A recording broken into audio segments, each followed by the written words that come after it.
Alright. For today's video, kakain tayo ng mga fresh na sea urchins at iba't ibang klase ng seaweeds. Fresh na fresh at kaka-harvest. Dito lang yan sa Imuki Island. Isang napakagandang tourist destination dito sa Balawan, La Union. Alright. 50 pesos per head ang registration fee. At rerentahan namin itong balsa ng 1,550 pesos for 2.5 hours. Nang stop namin dito sa kanilang sea farm kung saan nag-harvest na sila ng mga seaweeds. Pwede kayong mag-free taste at pwede din kayong bumili ng mga benta nila. Meron nga sila ditong native na ararosep or sea grapes. Maalat-alat kasi nga galing sa dagat at may konting kick ng spiciness. Next kong tinikman itong kanilang fresh na sea urchin. Kulay pa lang nakakatakam na, makikita mo talaga yung freshness niya. Naglagay lang tayo ng sukat sili. Alright.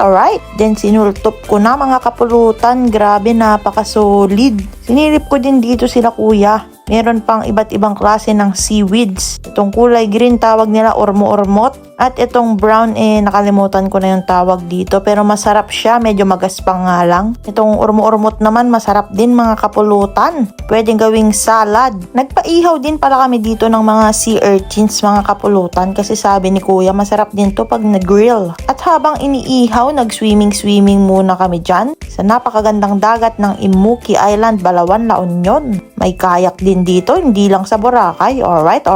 Pinasilip din sa amin ng kanilang sea farm kung saan tinatanim nila ang iba't ibang klase ng seaweeds. Kumuha na rin kami ng tig-1 kilo at tinikman habang naliligo kasi gutom na kami. Binabad namin sa sukat sili. Solid na solid to mga kapulutan. Sumam-it.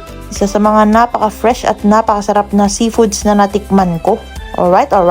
Then okay na yung pinaihaw naming sea urchins. Binuksan na ni kuya. Tinanay ko ang higupin yung sabaw niya kasi pwede naman daw.